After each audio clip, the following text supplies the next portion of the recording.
تعداد 236 کشور و منطقه وابسته در جهان وجود دارد. از این تعداد 193 کشور عضو سازمان ملل متحد هستند. ژاپن قدیمی‌ترین کشوری است که از قرن چهارم پس از میلاد وجود داشته. سودان جنوبی جوانترین کشوری است که به تازگی در سال 2011 استقلال خودش را به دست آورده. روسیه بزرگترین کشور با مساحتی بیش از 17 میلیون کیلومتر مربع است. واتیکان کوچکترین کشور با مساحت حدوداً نیم کیلومتر مربع است. چین پرجمعیت‌ترین کشور با بیش از 1 میلیارد و 400 میلیون نفر است. سنگاپور کشوری است که کمترین نرخ زاد و ولد را دارد. تنها 87 صدم تولد به ازای هر زن. آمریکا با تولید ناخالص داخلی یا GDP بیش از 21 تریلیون دلار قدرتمندترین کشور دنیاست. تووالو کم قدرتترین کشور با تولید ناخالص داخلی حدود 47 میلیون دلار است.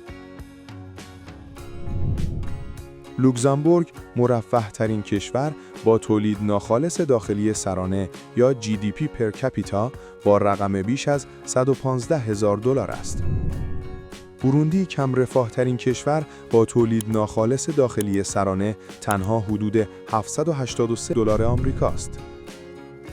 ونزوئلا کشوری است که بالاترین نرخ جرم و جنایت را با نرخ 84/2 دارد. قطر کشوری است که کمترین نرخ جرم و جنایت را با تنها نرخ 12/29 دارد. هنگ کنگ منطقه‌ای است با بالاترین امید به زندگی به طور متوسط 84/7 سال.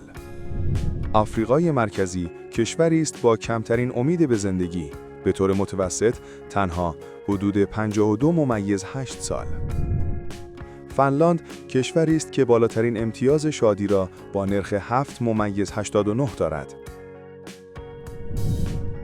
افغانستان کشوری است که پایین‌ترین امتیاز شادی را با عدد 2.5 دارد. اندونزی کشوری است با بالاترین نرخ سخاوت که در شاخص جهانی بخشندگی یا World Giving Index رتبه اول را دارد. یمن کشوری است با کمترین نرخ سخاوت که در شاخص جهانی بخشندگی رتبه 144 را دارد.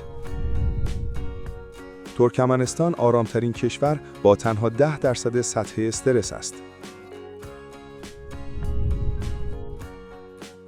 یونان کم آرامشترین کشور با 59% سطح استرس است. هند کشوری است که بیش از 200 بار مورد حمله و تهاجم قرار گرفته است. بریتانیا کشوری است که بیشترین تهاجم را انجام داده است، حمله به بیش از 178 کشور. این پایان بخش اول است. کشورهای زیادی هنوز باقی موندن برای معرفی. لطفاً کانال میز تاریخ رو سابسکرایب کنید تا سایر ویدیوها رو از دست ندید.